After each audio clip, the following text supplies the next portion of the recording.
오늘의 말씀은 창세기 50장 24절에서 25절 말씀입니다. 요셉이 그의 형제들에게 이르되 나는 죽을 것이나 하나님이 당신들을 돌보시고 당신들을 이 땅에서 인도하여 내사 아브라함과 이삭과 야곱에게 맹세하신 땅에 이르게 하시리라 하고, 요셉이 또 이스라엘 자손에게 맹세시켜 이르기를 하나님이 반드시 당신들을 돌보시리니 당신들은 여기서 내 해골을 메고 올라가겠다 하라 하였더라. 아멘. 오늘은 우리 교회가 추수감사 주일로 지키는 그런 절기의 주일입니다. 추수감사 주일은 지금까지 지켜주시고 우리에게 결실을 맺게 해주신 하나님을 찬양하고 감사하는 주일입니다. 하지만 추수감사절을 앞둔 올해는 몇몇 분들이 이런 의문을 제기할 겁니다. 코로나로 인해서 올해는 얻은 것도 없고 오히려 가지고 있었던 것도 잃어버린 한 해였는데 하나님이 우리에게 무슨 열매를 주셨다고 무엇을 감사할 게 있겠습니까? 저도 똑같은 생각을 합니다. 그러면서 제 마음속에 문득 어릴 적 먹고 살기 어려울 때 명절을 맞이했을 때의 기억이 떠올랐어요. 추석이나 설날 이럴 때 어떤 해에는 좀 넉넉한 명절을 맞이할 때가 있었어요. 그때는 이렇게 올해는 그래도 우리가 추수도 있고 소득도 있고 넉넉한 명절을 보내네, 그런 감사의 명절을 보낼 때도 있었지만 추수도 없고 소득도 없었던 너무나 가난하고 힘들었던 명절을 맞이한 적도 있었거든요.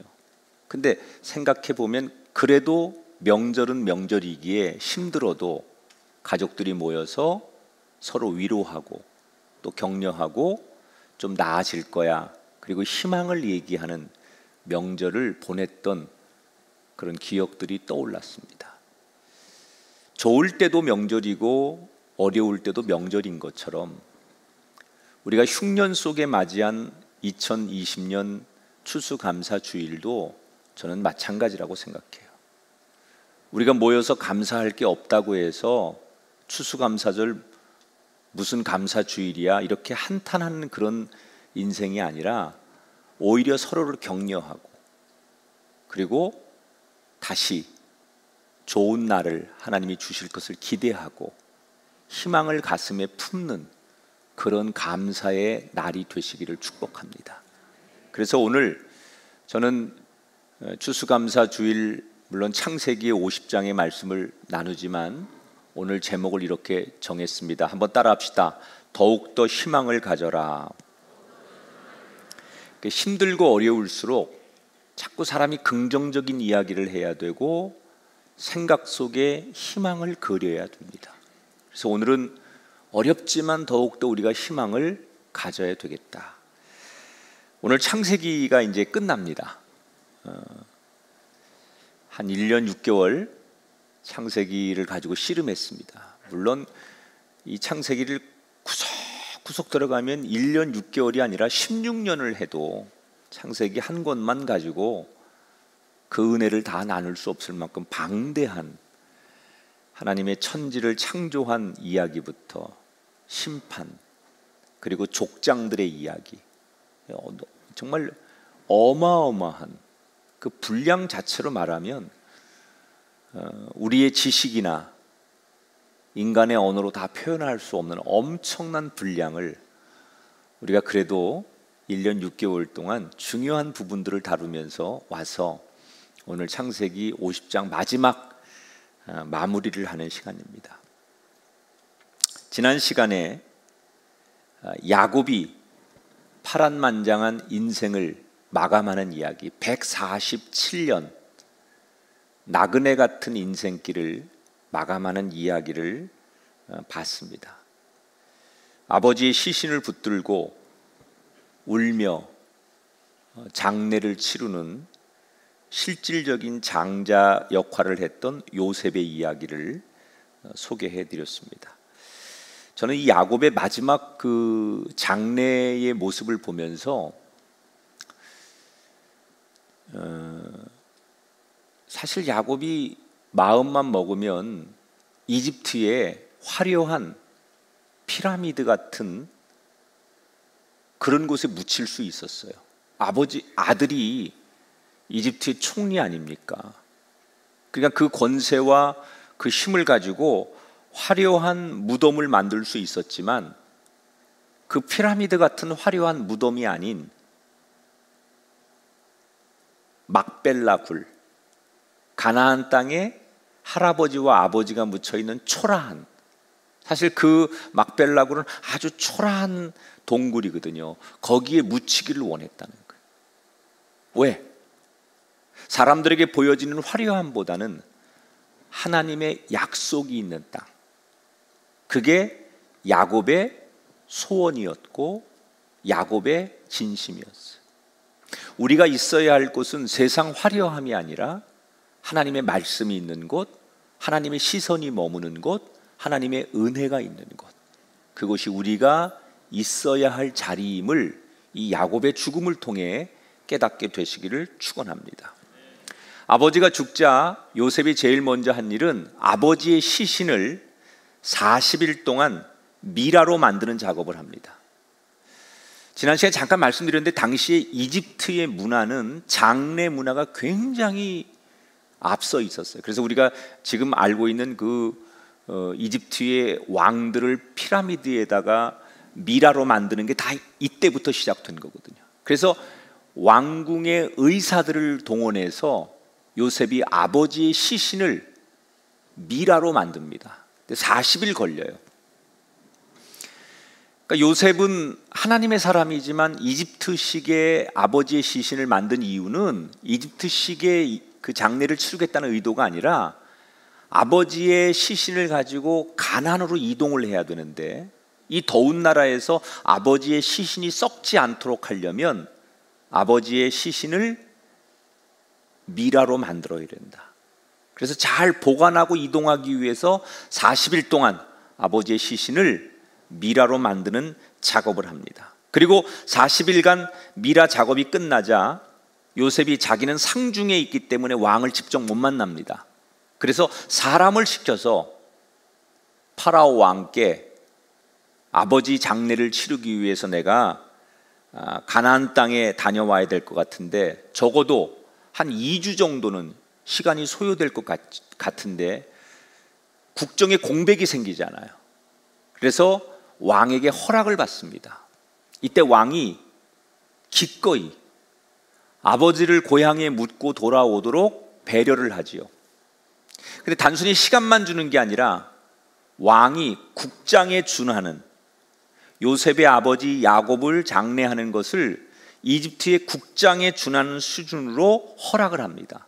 그래서 많은 고관 대작들이, 군인들이, 또 각 지역의 지방 유지들이 동원이 되어서 대규모 조문단이 야곱의 장례 행렬에 참여를 합니다. 그러니까 여러분 얼마나 상상해 보세요. 대단한 그 장례 행렬이었을까. 그 이집트의 최고의 군인들이, 중앙의 요직을 맡은 사람들이, 각 지역의 유지들이, 또는 화려한 모든 이집트의 모든 것들이 동원돼서 야곱의 시신을 메고 가는 앞뒤에 그 행렬들이 쫙 서서 출발을 하는 거예요. 그런데 오늘 성경이 좀 특이한 게 하나 있어요. 요셉이 맨 앞에서 이제 장자 같은 역할을 하면서 아버지 시신을 메고 같이 가는데 그 화려한 장례길을 인도해 가는 거잖아요.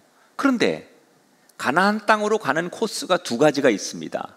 그냥 우리가 알고 있는 평범한 지름길이 하나 있고요. 오늘 성경에는 그 지름길을 선택하지 않고 광야길을 한참을 돌아가요.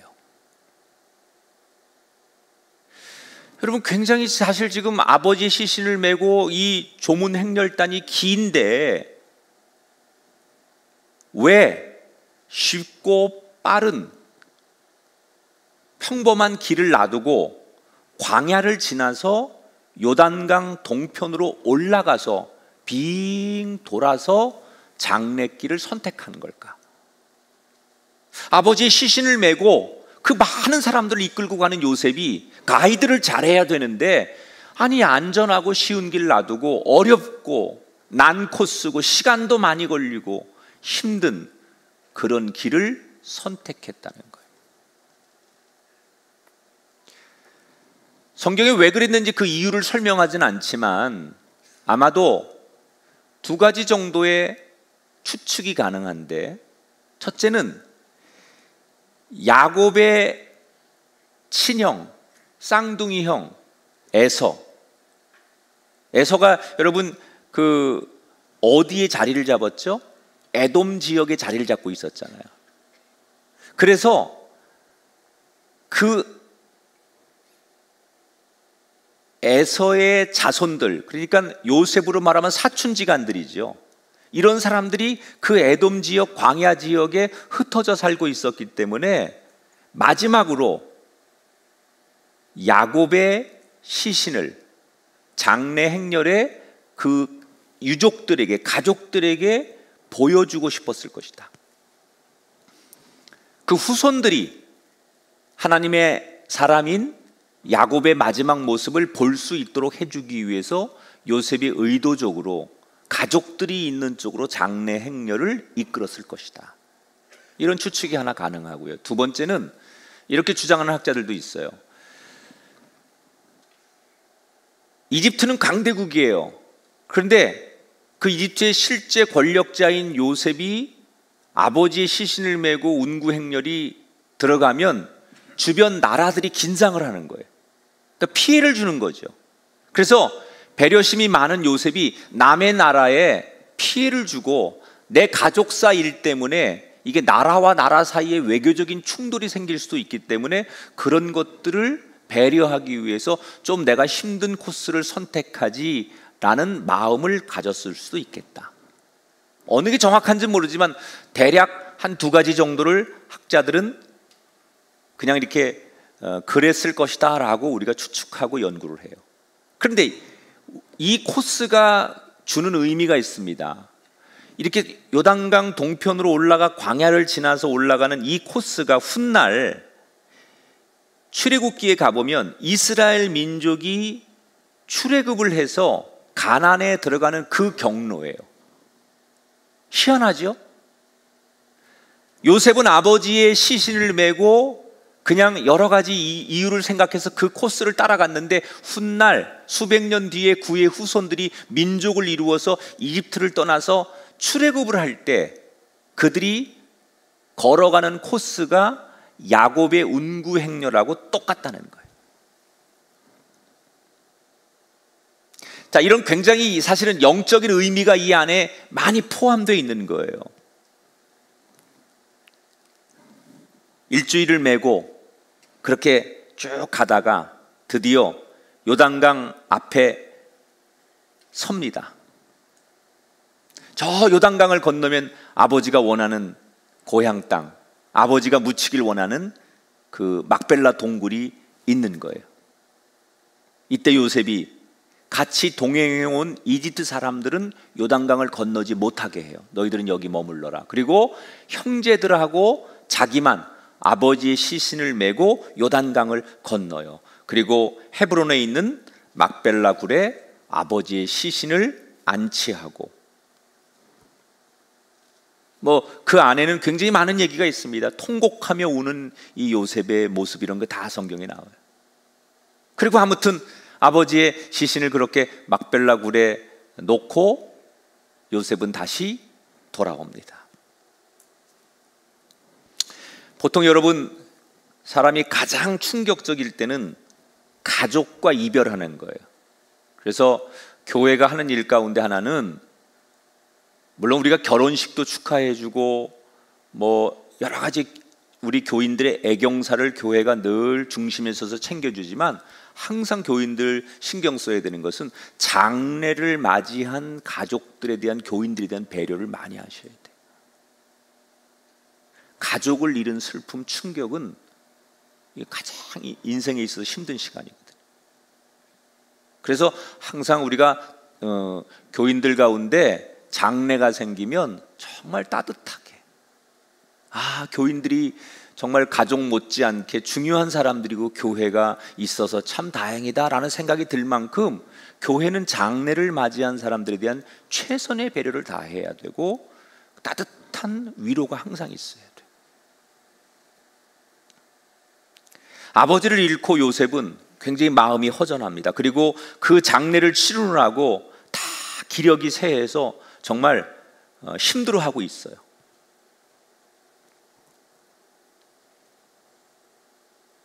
그런데 그렇게 장례를 치르고 어찌 보면 힘들어하고 있는 요셉에게 그를 더 힘들게 하는 사건 하나가 벌어집니다.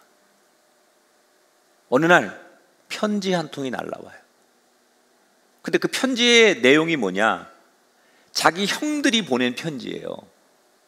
형들이 직접 말하는 게 아니라 편지를 써서 요셉에게 보내요. 근데 편지의 내용을 읽어드릴게요. 창세기 50장 17절에 이런 내용입니다. 요셉의 형제들이 말을 전하여 이르되 당신의 아버지가 돌아가시기 전에 명령하여 이르시기를 내 형들의 허물과 죄를 용서하라 하셨나니 우리 죄를 이제 용서하소서. 아버지를 잃은 슬픔으로 힘들어하고 있는 요셉에게 형제들이 편지를 보냈는데 내용이 그런 거예요. 아버지가 살아생전에 우리를 용서하라고 하시지 않았냐.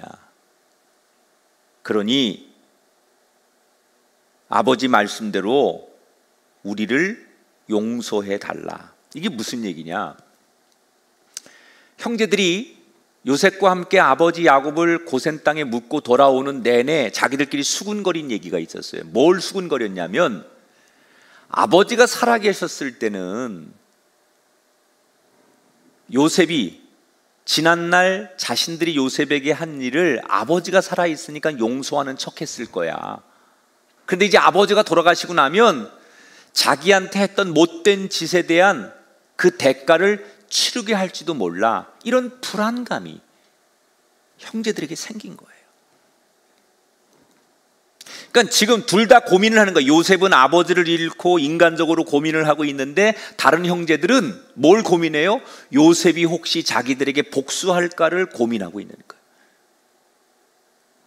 그 옛날 저 도단에서 17살 때 우리가 그를 못되게 하고 죽이려고 하고 이집트의 종으로 팔았을 때 그때를 어떻게 잊겠어? 우리가 그런 잘못을 했는데 그걸 어떻게 말 한마디로 용서할 수 있겠어? 아버지가 살아계실 때는 아버지 때문에 용서하는 척 했겠지만 아버지 돌아가시고 나면 그때의 죄를 물을 거야. 이런 두려움이 형제들에게 있었던 거예요. 그래서 미리 장례를 치르자마자 형제들이 용서를 구하는 편지를 요셉에게 보낸 거예요. 자, 여러분, 이 편지를 받은 요셉의 마음이 어땠을까요? 우리는 지금 창세기에서 쭉 본 것처럼 요셉은 진심이었거든요. 이미 지나간 과거는 과거고 그 아픔은 아픔이지, 나에게 굉장히 고통스럽고 괴로운 시간이었지만 그것 때문에 하나님이 나를 이 이집트의 총리로 만드신 거고, 그래서 우리 가족과 민족을 구원하는 일을 하나님이 하시는 일이니 나는 내가 고생한 것으로 족하다. 지나간 과거는 과거일 뿐이다. 진심으로 그는 다 형들을 용서했어요. 그러니까 나는 완전히 화해했다고 생각하는 거예요. 그런데 상대인 형들은 아니었다는 거예요. 여러분, 때때로 우리들이 신앙생활하면서 하나님 앞에 은혜 속에 살고 있으면서도 은혜를 의심할 때가 있어요. 하나님은 분명히 우리를 용서하시고 우리의 지나간 것에 대해서 개의치 않으시는데 여전히 우리는 하나님 앞에 용서받은 것을 믿지 못하고 불안해하는 이 형들의 모습을 우리의 신앙인들의 모습 속에서 가지고 있진 않냐 이거예요. 우리를 용서하시고 우리를 무한히 사랑하시는 자비의 하나님을 믿지 못해서 불안해하는 우리들. 하나님은 우리가 불안해하길 원하지 않아요. 우리가 근심하고 염려하고 스트레스 받는 걸 원하시지 않아요. 하나님의 사랑은 하늘을 두루마리 삼고 바다를 먹물 삼아도 다 기록할 수 없을 만큼 우리의 가슴의 생각과 머리의 생각과 다른 너무나 큰 사랑이 우리를 뒤엎고 있기 때문에 여러분 염려하지 마십시오. 두려워하지 마십시오. 여러분에게 하나님의 사랑이 평안 가운데 임하게 되기를 주님의 이름으로 축원합니다. 그러니까 참 요셉은 정말 마음이 힘들었을 거예요. 나는 형들을 진심으로 대하는데 여전히 거리감을 두고 자기를 대하는 형들을 보면서 맥이 빠지죠. 나는 진심을 지난 17년 동안 보여줬지만 믿지 않았던 형들에 대한 실망감, 배신감. 요셉은 참 많이 외로웠던 것 같아요. 많이 외로웠을 거예요. 늘 혼자예요.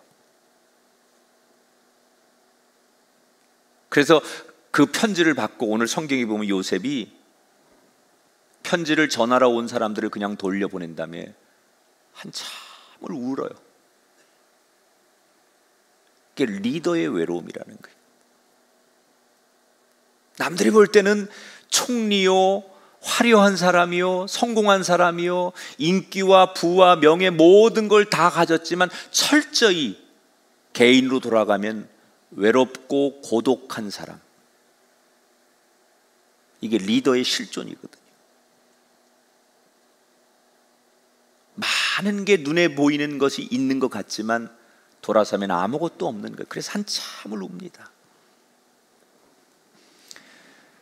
편지를 보냈는데 자기들이 원하는 답을 받지 못한 형들은 불안한 거예요.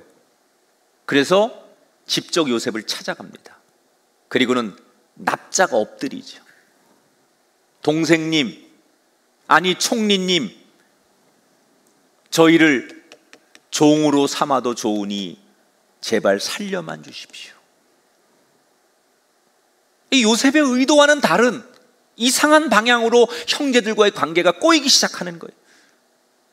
그러면서 형들이 막 우는 거예요. 벌벌 떨면서 제발 우리를 종으로 삼아도 좋으니 우리의 죄를 용서해 주십시오. 그리고 동생 앞에 엎드려서 눈물로 호소를 합니다. 저는 이 형들이 제일 잘한 일이 이 장면이라고 생각해요. 동생 앞에 가서 납작 엎드렸다는 거예요. 여러분, 우리가 하나님을 믿으면서 평생 제일 잘해야 될 일 가운데 하나가 뭔 줄 알아요? 하나님 앞에 날마다 납작 엎드리는 일을 하셔야 돼요. 교회 올 때마다 여러분 풍년이 들고 사업이 잘 되고 걱정 근심이 없을 때라도 하나님 앞에 예배에 오셔서 늘 하나님 앞에 이 형들처럼 엎드리는 사람이 되시기 바랍니다. 여러분, 우리가 은혜 받고 축복받을 때는 엎드릴 때예요. 하나님 앞에 엎드려서 하나님, 내가 죄인임을 고백하고 하나님 나를 사랑해 주심을 감사하고 하나님이 나의 모든 주인 되심을 인정하는 엎드림의 시간이 우리 인생의 가장 행복했던 시간이고, 그때가 우리를 가장 하나님 부흥하게 만드실 때예요. 보세요, 교회가 언제 부흥됐어요? 엎드릴 때 부흥됐어요. 기독교가 언제 존재감을 드러냈어요? 엎드릴 때 드러냈어요. 천막 치고 초가 산간에서 예배드리고 들판에서 예배드리며 그저 하나님 한 분을 향하여 엎드려 통곡하고 울부짖고 기도하고 찬송할 때, 그때 하나님은 우리의 존재감을 드러내세요. 화려한 건물, 대단한 교회, 자신의 인기, 자신의 존재감을 세상 사람들 앞에 드러낼 때 하나님 우리를 기뻐하지 않아요. 작은 종이 되고 작은 죄인이 되어 하나님 앞에 엎드릴 때, 그때 하나님 우리를 가장 기뻐하셨어요. 우리가 가장 행복한 순간은 엎드릴 때예요. 전 지금도 제 신앙생활에 가장 행복했던 순간을 꼽으라고 하면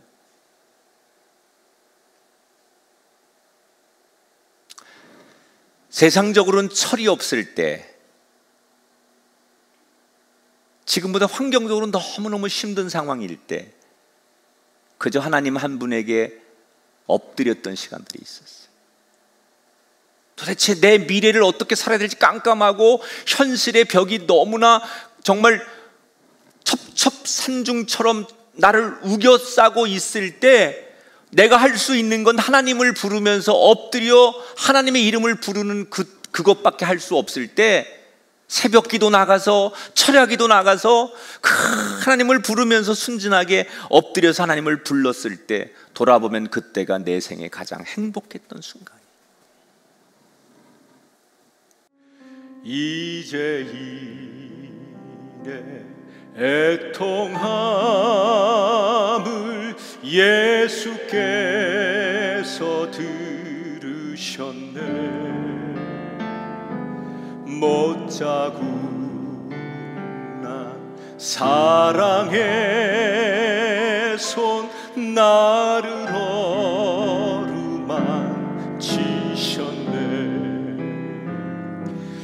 내 주여 이 죄인이 다시 눈물을 흘립니다. 오 내 주여 나 이제는 아무 걱정 없습니다.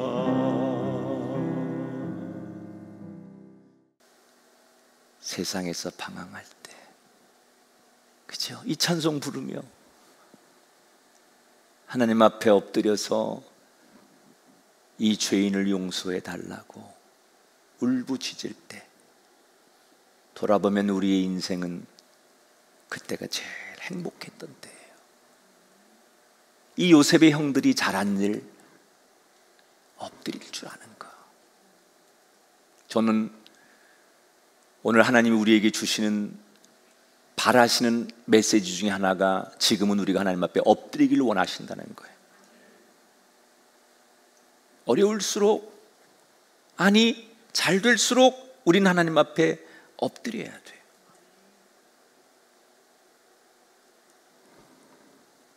그 형들을 바라보면서 요셉은 많은 생각이 들었을 거예요. 자기를 진정한 가족으로 보지 않는 형들, 내가 준 사랑만큼 진심이 통하지 않는 상대를 보면서 안 되는구나, 안 되는 인간들은 안 되는구나, 이런 실망감을 가질 수 있는 상황들. 그런데 이때 요셉이 형들에게 놀라운 모습을 보여주죠. 19절 20절에 보니까 두려워하지 마소서, 당신들은 나를 해하려 하였으나 하나님은 그것을 선으로 바꾸사 오늘과 같이 많은 백성의 생명을 구원하게 하시려 하셨나니. 자, 여기서 저는 하나님이 당신들이 나에게 악행을 저질렀지만 그것을 선으로 바꾸셨습니다. 여러분, 이 세상에 악을 선으로 바꿀 수 있는 일을 하는 분은 하나님밖에 없어요. 인간은 악행을 저지르고, 인간은 죄를 저지르고, 인간은 사람을 죽이고, 인간은 사람을 모략합니다. 그러나 그것을 선으로 바꿀 수 있는 건 대통령도 못합니다. 법조인도 못합니다. 악을 선으로 바꿀 수 있는 분은 오직 하나님 한 분밖에 없어요. 어느 누가 내 인생과 우리 가정과 우리 삶의 악한 일을 선으로 바꿔줄 수 있습니까? 누가 그 일을 할 수 있어요? 이 세상 역사에 악을 선으로 바꾼 존재는 아무도 없습니다. 그 일을 하실 수 있는 분은 오직 한 분, 하나님밖에 없어요.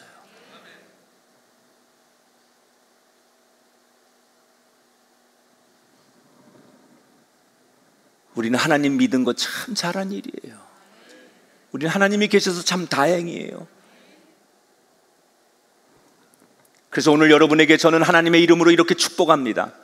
여러분에게 일어나고 있는 모든 불행이, 여러분에게 일어나고 있는 모든 악함이, 여러분에게 일어나고 있는 모든 어려움들이 하나님의 은혜로 그 악하고 불행하고 염려스러운 상황이 선으로, 축복으로, 평화로 바꾸어지게 되기를 하나님의 이름으로 축원합니다. 하나님만이 하실 수 있어요.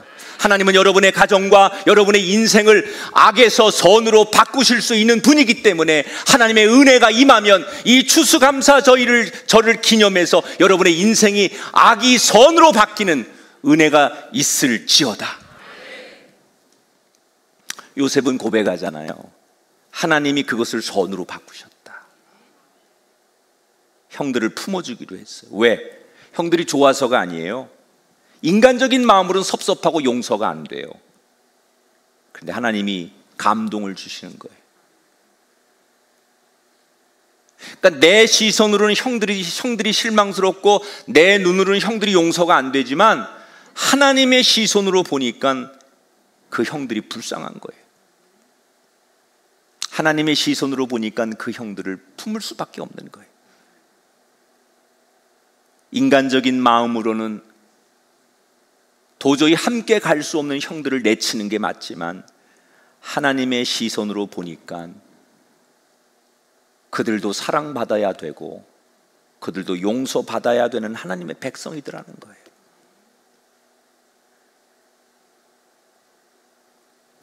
우리는 올 한 해 저마다 감사한 일보다 아쉬운 일이 많았을 거예요.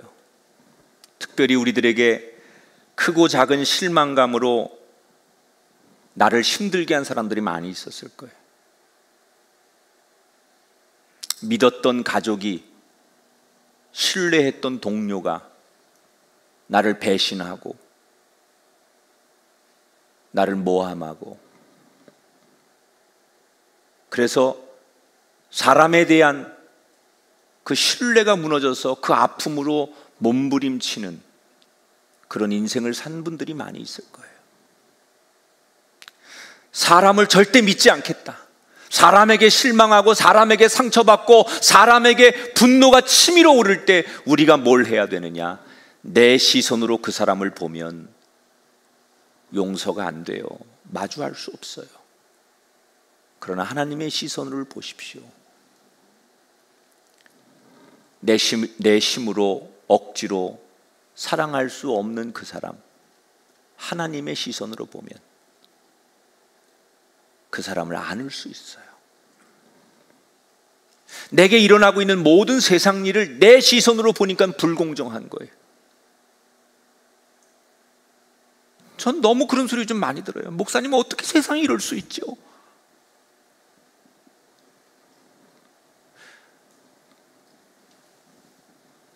저는 강대상에서 절대 안 하려고 하는 얘기 중에 하나가 정치, 무슨 정치 얘기, 가족 얘기, 이런 걸 제가 개인적인 얘기를, 나는 공적인 말씀을 전하는 사람이니까 그런 개인적인 사적인 얘기를 안 하는 걸 제가 설교의 철칙으로 삼아요. 그래서 저는 마음속에 막 끓는 게 있어도 그냥 교인들이 왜 목사님 한마디 안 해주시냐 좀 그래도 안 하거든요.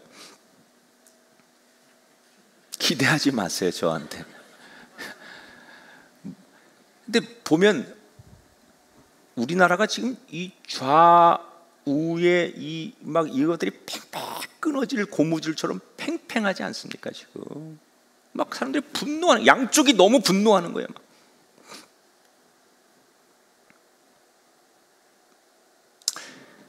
그걸 어떻게 그 정말 대립하고 있는 이걸 어떻게 여러분 품을 수 있을까? 저는 그게 내 눈으로 보면 저도 마찬가지거든요. 막 보고 싶지 않고 막 속에서 막 이런 감정들이 올라오고 하지요. 그런데 그걸 자꾸 하나님의 눈으로 보려고 하는 거예요. 일어나고 있는 현상들을 하나님의 시선으로 보면 끄덕여지고 그걸 그냥 바라볼 수 있게 되더라고요. 여러분, 오늘 이 추수감사절을 통해서 혹시 이해되지 않고 다 수용되지 않을지라도 하나님의 눈으로 보라고 하는 이 말씀을 기억하시고 하나님의 시선으로 여러분에게 일어나는 일을 보게 되길 주의 이름으로 축원합니다. 자, 요셉은 눈물로 형들을 다시 한번 품어주잖아요. 그래서 이제 요셉의 보호 아래 그 야곱의 아들들, 다른 형제들은 고센 땅에서 더욱더 번성합니다. 그리고 이제 성경이 오늘 창세기 막바지로 가는 거예요. 세월이 흐르고 세월이 계속 흘러가면서 요셉의 형제들이 하나 둘씩 세상을 떠나기 시작해요. 그리고 요셉도 관직에서 은퇴를 하고 110살이 됩니다. 전에 제가 말씀드렸듯이 이집트에서는 가장 인간이 장수하는 최고점을 110살로 보는 거예요. 그러니까 요셉이 이집트 사람들이 볼 때는 가장 육적으로도 가장 자기들이 이상적으로 생각하는 나이까지 오는 거예요. 요셉은 모든 이집트 사람들에게 존경의 대상이었어요.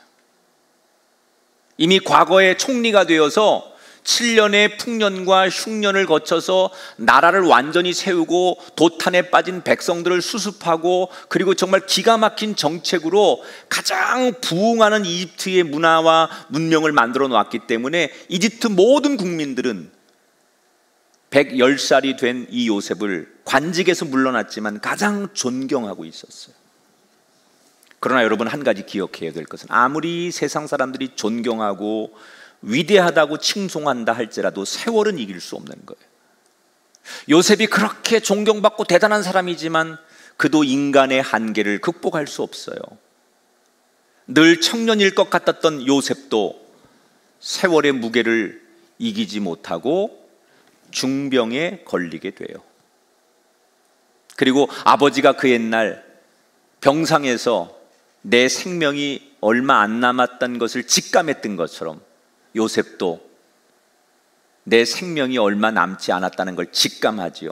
그래서 유언을 남기기 위해 므낫세와 에브라임 아들들, 가족들, 그리고 남아있는 자기 형제들을 다 불러서 작별 인사라는 거예요. 유언을 남기는 거예요. 근데 이 장면에서 눈을 감기 직전에 요셉의 마음을 무겁게 하는 형제들의 고백이 나와요.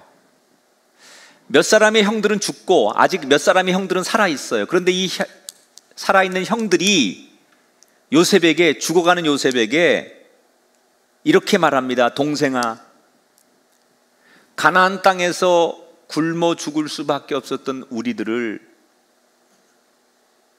여기까지 와서 편안하게 살게 해준 거 다 네 덕분인데, 네 덕분에 잘 살았는데 네가 떠나면 우린 이 낯선 이방 땅에서 어떻게 사냐? 너 없으면 우리가 이 남의 나라에서 어떻게 사냐? 제발 떠나지 말아라. 그러니까 이 말은 요셉에 대한 고마움보다는 요셉이 없는 이 땅에서 자신들의 존재가 어떻게 될까에 대한 미래에 대한 고민과 걱정이 되는 거예요. 혹시 요셉이 죽고 나면 이 이방 땅에서 자기들이 쫓겨나는 건 아닐까, 이런 걱정이 되는 거예요. 이때 요셉이 그렇게 울고 있는 형들에게, 가족들에게 뭐라고 얘기를 하느냐? 그 형제들이 기대한 건 그런 거 아니겠어요? 형님들 걱정하지 마십시오. 내가 며칠 전에 왕을 찾아가가지고 왕에게 각서 하나를 받았습니다. 내가 죽어도 절대로 내 후손들을 이 땅에서 쫓아내지 않겠다고 각서 하나 받았습니다. 자, 이 각서 가지고 계시면 됩니다. 그리고 뭘 하나 탁 내미는 걸 원했을 거 아니에요. 그런데 요셉이 뭐라고 말하느냐? 전혀 다른 이야기를 해요. 24절 같이 읽어보겠습니다. 24절 시작. 나는 죽을 것이나 하나님이 당신들을 돌보시고 당신들을 이 땅에서 인도하여 내사 아브라함과 이삭과 야곱에게 맹세하신 땅에 이르게 하시리라. 무슨 얘기냐? 형님들, 저는 하나님이 한번 약속하신 것은 영원한 것을 믿습니다. 아브라함과 이삭과 야곱에게 주신 그 약속, 이 땅을 너희에게 줄 것이고 너희로 하여금 큰 민족을 이루게 할 것이다. 하나님이 우리에게 그렇게 약속하셨지 않습니까? 나는 그 약속을 믿습니다. 그러니 형님들 걱정하지 마십시오. 그 얘기예요. 왕에게 약속받았으니 걱정하지 마십시오가 아니라 내가 믿는 하나님이 약속하셨으니 난 그 약속을 믿기 때문에 그 약속에 근거해서 걱정하지 마십시오라고 말을 하는 거예요. 그리고는 언젠가 우리 민족이, 우리 후손들이 가나안 땅으로 돌아갈 때 내 유고를 함께 가져가 달라고 부탁을 하고 110살에 요셉이 세상을 떠나는 거예요.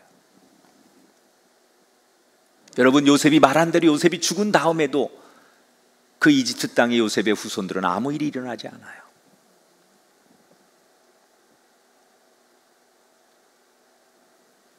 누구도 요셉의 후손들을 간섭하거나 쫓아내지 않아요.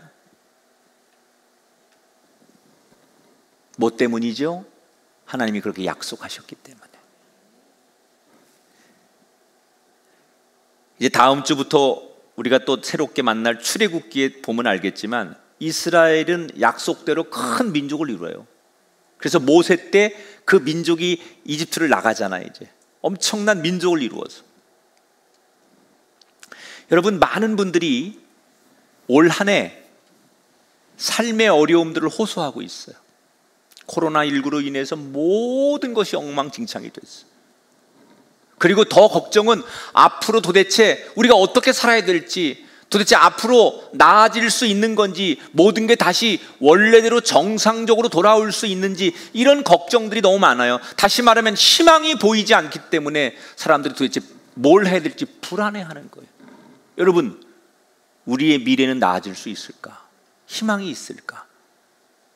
저는 감히 여러분에게 이렇게 말씀드려요. 나아질 수 있으니 희망을 가지십시오. 무슨 근거로 제가 그렇게 말하느냐? 하나님이 우리에게 주신 약속이 있어요. 마태복음 28장 20절에 내가 세상 끝날까지 너희와 항상 함께 있으리라. 사도행전 16장 13절에 31절에 주 예수를 믿으라. 그리하면 너와 내 집이 구원을 얻으리라. 데살로니가 후서 3장 3절 주는 미쁘사 너희를 굳게 하시고 악한 자에게서 지켜주실 것이니라. 우리가 창세기에서 본 것처럼 하나님은 약속하면 그 약속을 반드시 지키시는 분이에요. 그래서 하나님을 우리는 신실하신 분이라고 해요.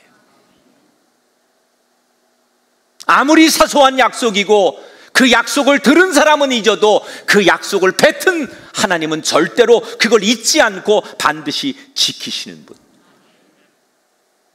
성경에 하나님은 우리에게 약속하셨어요. 이 세상에 무슨 일이 일어나도, 코로나19보다 더한 일이 일어나도 나는 너를 고아처럼 버려두지 않을 것이다. 그 약속을 믿으십니까? 그 약속 여러분에게 하신 약속이에요. 여러분 자녀들에게 하신 약속이에요. 울고 있는 여러분에게 하신 약속이에요. 그 약속을 믿는다면 우리는 감히 세상 사람들이 희망을 얘기하지 못할 때 나는 희망이 있어요 라고 얘기할 수 있는 거예요. 그러니 여러분, 오늘 이 어려운 현실을 바라보며 푸념하고 걱정하지 마십시오. 돈과 인맥에 의지해서 미래의 대책을 세우려고 하지 마십시오. 하나님께서 우리에게 주신 약속을 기대하고 신뢰하면 새로운 희망을 꿈꿔도 됩니다. 오늘 그런 추수감사 주일이 되시기를 주님의 이름으로 축원합니다. 사실 이 창세기는 해피엔딩으로 끝난다고 사람들 말하지만 저는 그렇게 보지 않아요. 해피엔딩이 아니에요. 마지막 50장에 지금 여러분에게 오늘 설명해드린 사람들의 불화와 염려의 지배를 받고 있어요. 그러나 한 사람, 요셉이 끝까지 희망을 버리지 않았기 때문에 그 요셉으로 인해서 불안과 염려와 이런 지배를 받는 인생들이 평화를 주는 거예요. 이 땅에 예수 믿는 사람이 많이 없다고 해서 세상이 타락하는 게 아니에요. 요셉 같은 한 사람이 필요한 거예요. 그래서 여러분 가정에 한 사람이 중요해요. 요셉 같은 한 사람만 있으면 너와 내 집이 구원을 얻으리라. 회사에 요셉 같은 한 사람만 있으면 그 공동체는 쓰러지지 않아요.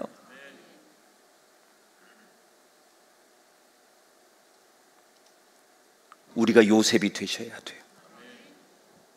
어떻게 우리는 희망의 끈을 붙잡을 수 있을까요?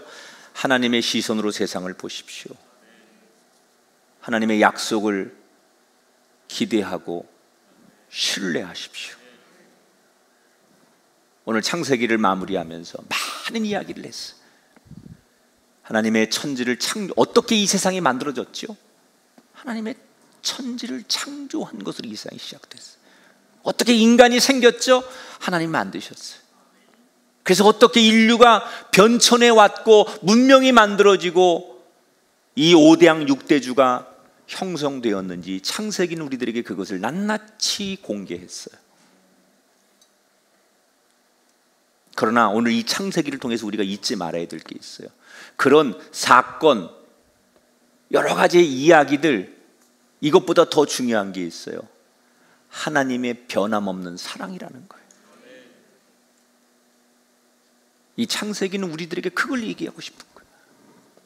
수없는 역사 이야기를 바라보는 관점이 아니라 하나님의 변함없는 사랑의 이야기. 인간을 긍휼히 여기시고 늘 용서하시고 구원의 역사를 이루시는 사랑의 하나님. 그 하나님이 내 아버지, 나의 아버지. 그래서 감사해야 돼. 하나님이 내 아버지니까 얼마나 감사해. 오늘 이 추수감사 주일, 그래도 감사, 그래서 감사. 여러분에게 이 창세기의 감동, 창세기가 주는 찬란한 기가 막힌 꿈틀거리는 하나님의 살아계심이 영원토록 함께 하시기를 주님의 이름으로 축원합니다.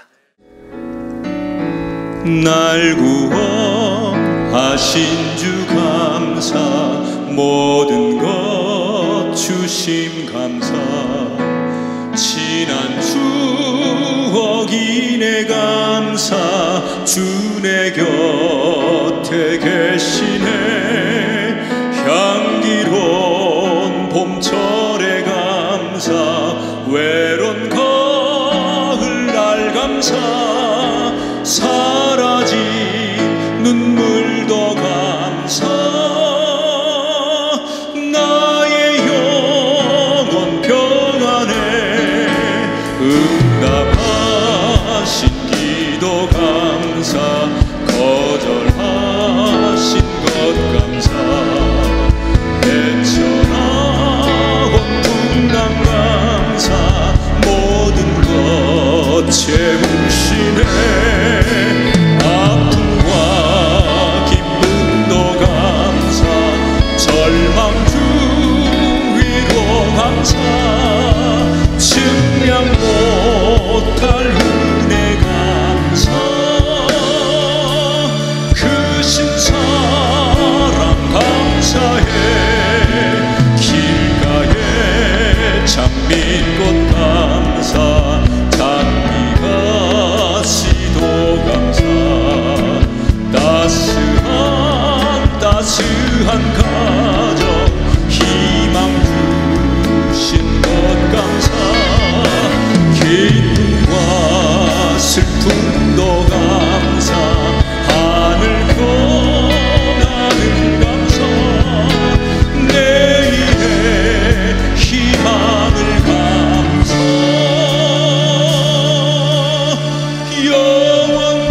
영원토록 감사해.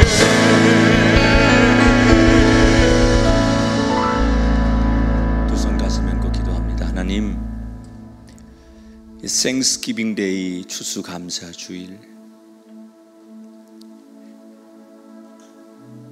하나님의 사랑에 감사하는 기독교의 가장 근본적인 정신을 담은 이 절기, 다시 한번 하나님 앞에 어려울 때 감사의 본질을 되찾게 하시고 이 땅의 모든 악을 손으로 바꿀 수 있는 분이 하나님 한 분뿐임을 기억하며 그 하나님이 나의 아버지이심을 감사하는 우리가 되게 해 주옵소서.